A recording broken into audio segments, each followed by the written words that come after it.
वन्दे ब्रह्मपुराधिपं श्रीसहजानन्दं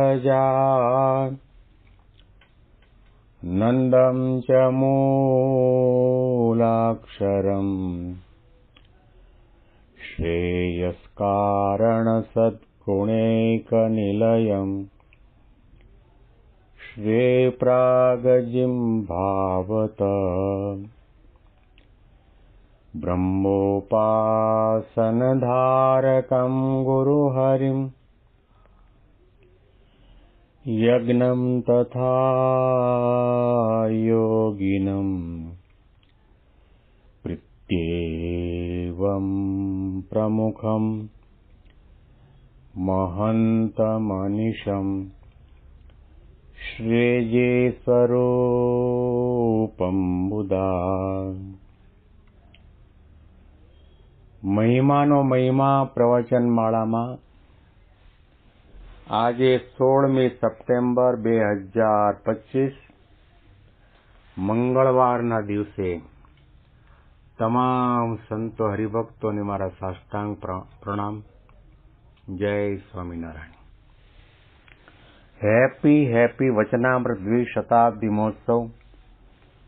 હેપી પ્રમુખ સ્વામી મહારાજ શતાબ્દી મહોત્સવ. છેલ્લા 44 દિવસથી આપણે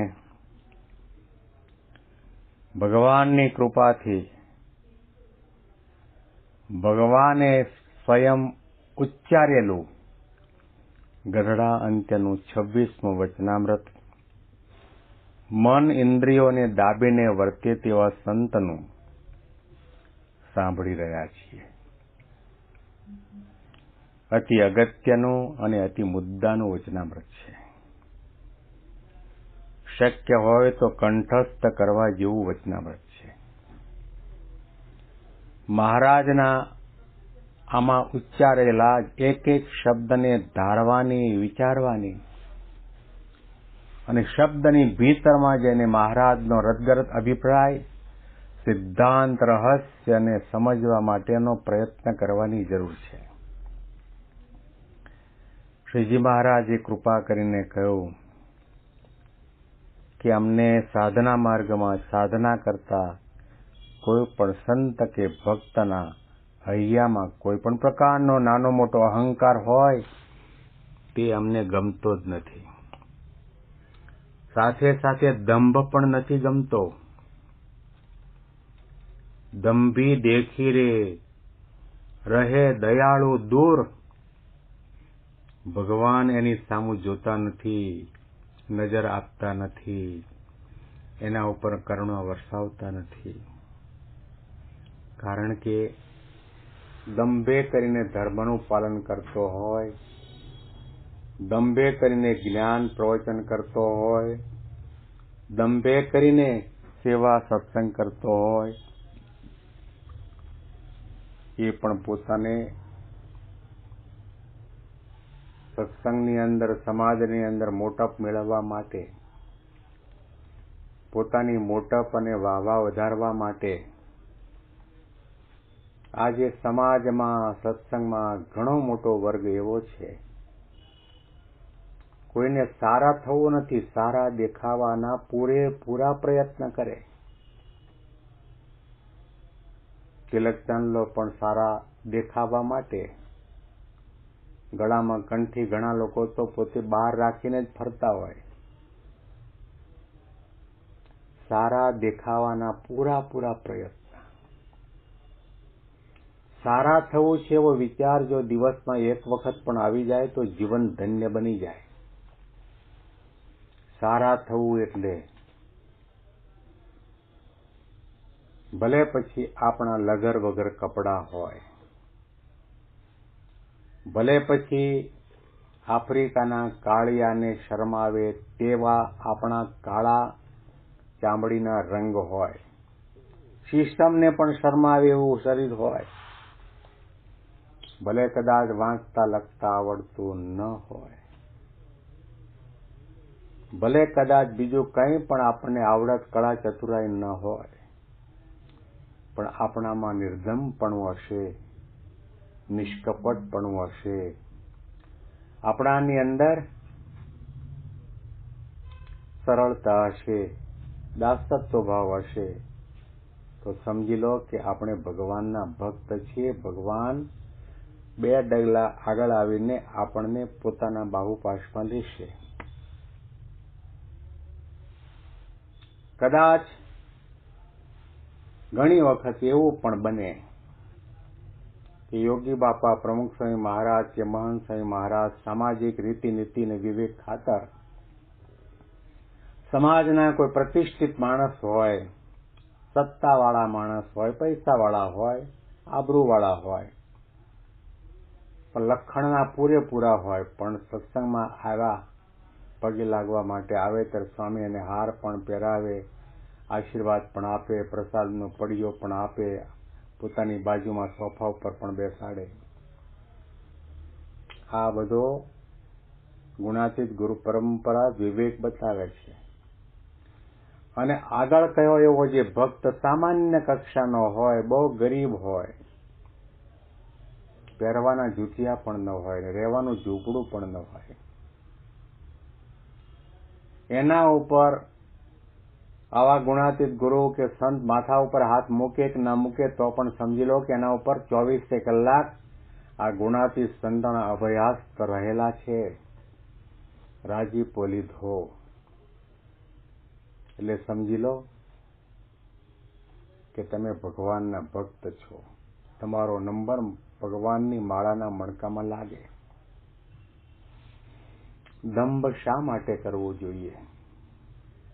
આપણે જેવા છીએ એવા નિષ્કપટ થઈ જાઓ. જેના માટે આપણે સાધના કરીએ છીએ, સેવા કરીએ છીએ, દાન કરીએ છીએ, એ જાણે છે, અંતર્યામી છે, સર્વજ્ઞ છે. તમે મને કમને તો દાન નથી કરતા ને, દેખાદેખીમાં તો દાન નથી કરતા ને, પોતાની મોટપ વધારવા સારું તો દાન નથી કરતા ને. બધું જાણે છે. તન કી જાણે, મન કી જાણે, જાણે ચિત્ત કી ચોરી, ઉસકી આગે ક્યાં છુપાવે જિસકે હાથ में દોરી. બધું જાણે છે. અને દુનિયાને આપણે દંભ કરીને ગમે તેટલું બતાવીએ, ગમે તેટલું બતાવશું અને ગમે તેટલું કરશું તો પણ દુનિયા તમારી નહીં થાય. આજે તમને પુષ્પની માળા પહેરાવા વાળી વ્યક્તિ આવતીકાલે એવું પણ બને કે તમને જૂતી આલીને મારે પણ ખરા. આ સમાજના લોકોનું કંઈ નક્કી નથી ક્યારે તમારું સન્માન કરે કે ક્યારે તમારું અપમાન કરે.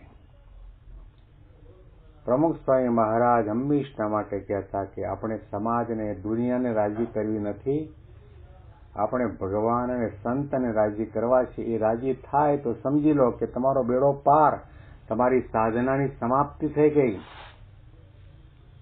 એ સાચી સાધના છે, એ સાચું ભક્તપણું છે. 5-50 માળા ઓછી ફરે, વધારે ફરે, દાન ધર્માદો ઓછો થાય, વધારે થાય, તપશ્ચર્યા ઓછી થાય, વધારે થાય, પણ જે કંઈ થાય અને જેટલા પ્રમાણમાં થાય એ નિર્ધમપણે થાય, નિષ્કામ ભાવે થાય, દાસત્વ ભાવે થાય, રાજી કરવાના વિચાર માટે થાય. તો શ્રીજી મહારાજે કહ્યું કે દંભ અમને ક્યારેય પણ ગમતો નથી. અને દંભ કરવાનું મૂળ કારણ આપણામાં અહંકાર બેઠો છે, આપણામાં ઘમંડ બેઠું છે, આપણામાં માન છે. માનમાંથી ક્રોધ જાગે, માનમાંથી ઈર્ષ્યા જાગે, માનમાંથી કપટ અને દંભ પણ જાગે. ભગવાનને જે નથી ગમતું એ ન કરીએ એ ભક્તપણું છે, એ સાચી સાધના છે. મનગમતું મૂકી દો, આપણા વિચારોને બાજુ પર ઊંડો ખાડો કરીને અંદર દફનાવી દો. દિવસ કહે તો દિવસ અને તું રાત કહે તો રાત. તારા ચાંદે ચાંદ.